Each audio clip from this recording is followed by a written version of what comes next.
Galerinha, vamos continuar a nossa aula sobre a estrutura atômica. Na aula passada a gente falou sobre os modelos atômicos. Hoje vamos falar sobre a estrutura atômica em si, sobre as características do átomo ali. Então, para a gente começar, vamos lembrar a seguinte situação. Quais são as partículas fundamentais do átomo? O que a gente viu na aula de modelos atômicos? Segundo o modelo de Rutherford-Bohr, o que a gente tem? O núcleo vai ser formado por prótons e nêutrons, enquanto na região externa a eletrosfera vai ser formada por elétrons. Então eu tenho três partículas fundamentais: os prótons, os nêutrons e os elétrons. Então o que acontece? Quando eu vou olhar a característica deles, eu vejo o seguinte, tá? O próton ele tem uma massa relativa igual a 1U. Esse U é a unidade de massa atômica. E uma carga, positiva, equivalente a mais 1. Então, um próton tem uma carga positiva. O nêutron tem um valor próximo à massa do próton. Porém, ele não apresenta carga. Daí o nome neutro, nêutron.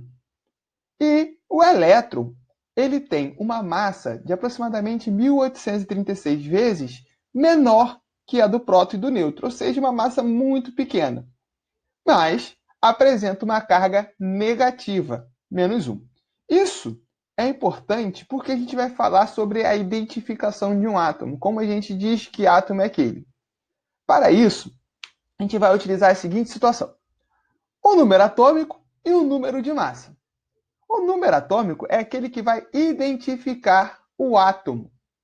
E ele vai ser basicamente a quantidade de partículas positivas, ou seja, o número de prótons. O número atômico ele vai ser representado pela letra Z, que é igual a P, ou seja, número atômico igual a prótons. Já existe a situação, que a gente vai ver mais para frente, dos isótopos, que são átomos de um mesmo elemento, porém são diferentes. Isso vai dar porque eles podem ter massa diferente. E como a gente viu, a massa é basicamente a soma dos prótons e os nêutrons, já que o elétron é muito leve. Então, a massa vai ser dada pela letra A, que vai ser igual à soma dos prótons e nêutrons. Vamos ver aqui um exemplo. Um átomo de carbono tem no seu núcleo formado por 6 prótons e 8 nêutrons. Portanto, qual vai ser o número atômico? Se Z é igual a P e ele tem 6 prótons, o número atômico vai ser 6. Se A, que é a massa, é prótons mais nêutrons, ele tem 6 prótons e 8 nêutrons, 6 mais 8, a massa vai ser 14. Então, olha que legal, né? E aí o que vai acontecer? Com isso, a gente pode representar um átomo sem ter que desenhar ele, sem ter que falar as características dele. Eu só vou fazer uma representação. Quando você olha, você vai enxergar o que está ali. Então, como que eu represento? Eu vou usar 3 códigos. Maior vai ter aqui o símbolo com letra maiúscula, o símbolo químico, por exemplo, no caso do carbono, o símbolo é C. Em cima, eu vou ter o número de massa e embaixo o número atômico. Como a gente viu, o número de massa do carbono é 14 e o número atômico dele é 6. Então, a representação desse símbolo do carbono, a representação do átomo vai ser C14 e 6 aqui. 14 em cima, 6 embaixo. A gente costuma chamar esse átomo da seguinte forma: carbono 14. Por quê? A gente vai ver os isótopos daqui a pouco, como eu falei. E aí, você vai ver que eu tenho vários átomos de carbono. Um deles é o carbono que tem massa 14. O outro é o carbono que tem massa 12. Então, o que vai diferenciar ele é o carbono e o número de massa. Então, eu vou chamar de carbono 14. Tá bom? Então, todo elemento, quando eu quiser chamar ele, eu vou falar o nome dele e o número da massa para estar. Por que eu não falo o número atômico? Porque se eu falo 6, número atômico 6, significa que ele é um átomo de carbono. Então, 6 e carbono, ele teria ali uma semelhança, não indicaria que seria só o elemento carbono. Tá bom? Por isso que a gente vai falar carbono 14, que é o que diferencia um carbono do outro. E aí, o que acontece? A partir disso, eu vou ter como determinar as partículas de um átomo. Por exemplo, um átomo de ferro, 56, ele vai ter massa 56 e 26 de número atômico. Como que eu vou calcular o número de prótons, nêutrons e elétrons deles? É bem simples. Se o Z é igual a P, e o Z é o número de baixo, 26, significa que esse átomo tem 26 prótons. Agora, para eu saber o número de nêutrons, eu vou utilizar a fórmula da massa, porque se a massa é P mais N, prótons mais nêutrons, e eu sei que a massa é 56, e os prótons, acabei de calcular 26, tem como eu calcular o nêutron. Passo 26 para o outro lado, eu vou ter que nêutron vai ser 56 menos 26, ou seja, eu tenho 30 nêutrons. Percebam que, se eu for calcular o nêutron, vai ser sempre a massa menos o P. E aí, o P é o Z, então eu vou ter, olha aqui, ó, a massa menos o Z. Olha que legal, só você fazer aqui, ó, 56 menos 26. Sempre o de cima pelo de baixo. Subtrai um pelo outro. E aí, como eu tenho partículas positivas, prótons, partículas negativas, elétrons, e elas são iguais em quantidade, então eu tenho que ter a mesma quantidade de prótons e elétrons, beleza? Então, se eu tenho 26 prótons, eu vou ter 26 elétrons. Então, olha como é simples, né? Você usa o Z para calcular o P, usa o A para calcular o N, subtraindo o A pelo Z, 56 menos 26, e repete aqui o valor do P que você encontrou. Como eu disse para vocês, o átomo de ferro ele vai ser formado por 26 prótons e 30 nêutrons no núcleo e 26 elétrons girando em torno dele na eletrosfera. Beleza? Muito fácil, não é isso, gente? Agora, como eu disse, eu tenho os casos de semelhança atômica, que vão ser 3. Isótopos, isóbaros e isótonos. Vamos prestar atenção na letrinha que eu grifei. Isótopos. O que vai ser isso? Átomos com o mesmo número de próton, mesmo número atômico. Por isso que está ali a letra P. Um exemplo de isótopos são os de hidrogênio. Eu tenho 3 isótopos. Tá? Isótopo 1, que eu vou chamar de prótio. O isótopo de massa 2, hidrogênio 2, que eu vou chamar de deutério. E o isótopo de massa 3, hidrogênio 3, que eu vou chamar de trítrio. Como eu disse, você vai chamar o nome do elemento mais a massa. Então, hidrogênio 1, hidrogênio 2 e hidrogênio 3. No caso do hidrogênio, eles recebem um nome específico, como eu falei. Prótio para o 1, deutério para o 2, trítrio para o 3. Para os outros elementos, a gente não vai ter isso, senão ia ser vários nomes e ia ficar uma coisa muito confusa. Então, o correto é usar o elemento mais o nome. Percebam que, quando eu tenho um isótopo, o número de baixo, o número atômico, vai ser o mesmo.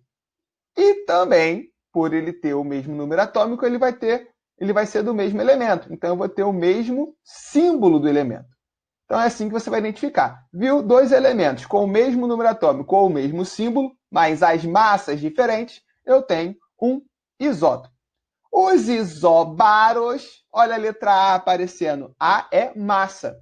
Vão ser elementos que têm o mesmo número de massa, porém, número atômico, número de prótons diferentes. Então, vamos lá. Potássio 40, cálcio 40. São 2 elementos diferentes, potássio e cálcio, mas que, no somatório dos prótons e nêutrons, a massa vai ser igual, 40 para os dois. Então, olha como é simples. Se ele tem o mesmo número de cima, eu vou chamá-los de isóbaros. E, por último, os isótonos, que são elementos que vão ter o mesmo número de nêutrons. Percebam que o símbolo é diferente, cloro e cálcio, o número atômico é diferente, o número de prótons, 17 e 20, e o número de massa também. Mas ao eu subtrair 37 menos 17, que dá 20, 40 menos 20 também dá 20. Então, nesse caso, o número de nêutrons vai ser igual. Por isso, eu chamo eles de isótopos. Então, olha só. Isótopos, mesmo número de prótons. Isóbaros, mesmo número de massa. Isótonos, mesmo número de nêutrons. Beleza com isso, gente? Muito fácil, né? Agora, existe um caso que são os íons. O que acontece? Você vai ver mais para frente que para fazer uma ligação química, ou seja, para formar uma molécula ou um composto iônico, os átomos podem perder ou ganhar elétrons. E isso vai determinar a ligação química. Então, quando isso acontece, o átomo deixa de ser neutro. e eu vou passar a chamar ele de íon, tá bom? Então, íon é um átomo que perdeu ou ganhou elétrons. E olha como vai acontecer, gente, presta atenção aqui. Se eu tenho um átomo neutro, as partículas, prótons e elétrons vão ser iguais. Porém, ao perder e ganhar, isso muda. Porque se ele perde, ele vai ficar com menos elétrons. Se ele ganha, ele vai ficar com mais elétrons. Então, olha só. Quando ele ganhar elétrons, lembra que aqui ó, é com sinal de menos, tá? Eu vou ter partículas positivas, prótons, em menor quantidade que elétrons. Porque ele ganhou elétrons. Se ele tinha, vamos supor, 10 prótons e 10 elétrons e ganha 1 elétron, ele fica com 11. 10 prótons e 11 elétrons. Com isso, vai ter uma carga negativa sobrando. Então, se ele ganha elétrons, o íon fica negativo. Esse íon, especificamente negativo, eu vou chamar de ânion. Então, ânion é o íon negativo. Percebe aqui o macetinho ó, da linha vermelha. Ânion. O A tem o sinal do menos. Agora, se ele perder elétrons, agora ele vai ter menos elétrons. A quantidade de prótons fica a mesma. Então, eu vou ter mais prótons do que elétrons. Mais cargas positivas do que cargas negativas. Nesse caso, o íon vai ficar positivo, porque ele tem mais prótons positivos. E eu vou chamar ele especificamente de cátion. Cátion, o Tzinho aqui, ó, olha aqui o Tzinho, tá?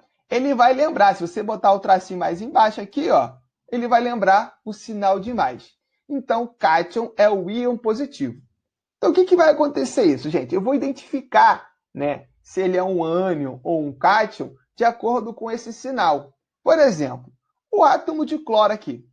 O cloro, se ele ganhar um elétron, olha aqui o elétron entrando no átomo do cloro, que é neutro.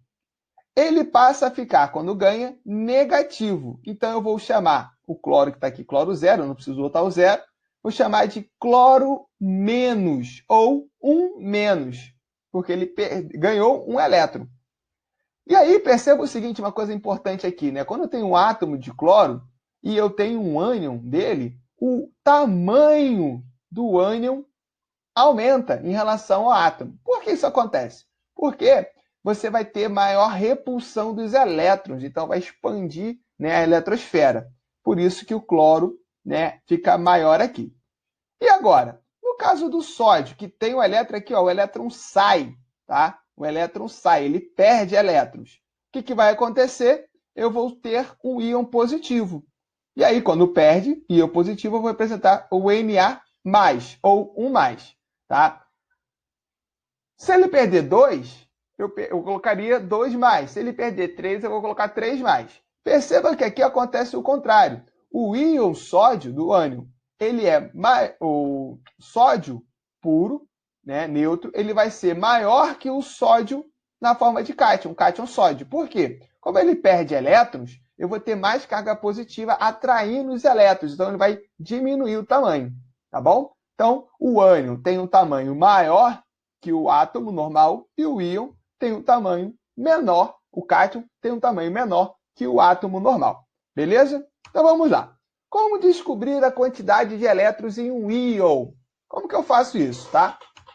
Então, vamos lá. Vamos pegar o exemplo aqui de um íon escândio 3+, tá? O escândio 3+, o que você vai olhar?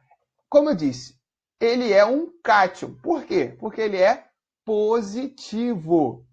Só que ele perdeu 3 elétrons. Como que eu sei disso? Porque ele está 3+. Lembra que o sódio perdeu 1 e ficou 1+? Então, se ele está 3+, é porque ele perdeu 3 elétrons.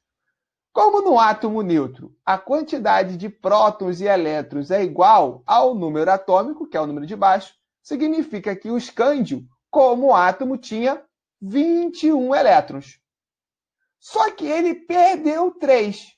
Se ele perdeu 3, então significa que saíram 3, ou seja, então ele vai ter 21 menos 3 elétrons.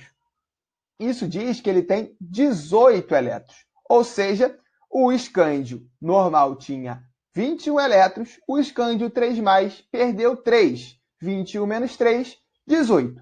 Então, eu tenho 18 elétrons aqui. Beleza? Então, o que eu tenho que ver? O número atômico, aqui, para saber quantos elétrons ele tinha quando o átomo, olhar a carga, para saber quanto ele perdeu, 3 elétrons, e depois subtrair. No caso de ânion, vai ser diferente porque ele vai estar ganhando, mas a situação é a mesma. Então, eu tenho aqui o enxofre 2-, S2-. Então, o 2- vai significar o quê? Que ele ganhou. Lembra que mais significa perda, menos ganho. Então, menos que ele ganhou 2 elétrons. Tá? Então, S2- ganhou 2 elétrons. Como eu falei, número de prótons igual ao número de elétrons, que é igual ao número atômico. No caso do enxofre, 16. Então, se ele tinha 16 elétrons e ganhou 2 elétrons, 16 mais 2, 18. Ou seja, o S2- também vai ter 18 elétrons. Perceba como que funciona. Menos ganha o número na frente, quantos ele ganhou. Mais perde o número na frente, quantos ele perdeu. E aí, o que vai acontecer? Nesse caso, eu tenho 2 elementos diferentes que formaram íons diferentes. O escândio 3+, e o S2-, que ao perder e ganhar elétrons, ficaram com a mesma quantidade. Nesse caso, eu vou chamar o escândio 3+, e o S2-, por terem 18 elétrons, de íons isoeletrônicos. Tá bom? Semelhança atômica não é a semelhança de íons, por isso que eu estou falando aqui separado. Então, os íons eles são isoeletrônicos. Beleza? Tranquilo? Então, se eu tenho íon, perdeu, ganhou, tanto faz. Pode os dois perder, os dois ganhar. Mas, ao final, eles têm a mesma quantidade de elétrons, eu chamo de íons isoeletrônicos. Beleza, gente? Então, essa foi a nossa aula de hoje. Espero que vocês tenham entendido o assunto. Vamos praticar isso, com os exercícios que vocês têm. Vão procurar. E é isso. Abraços do tio Van, Beijos no coração. Tudo bom, galera? Vamos com tudo.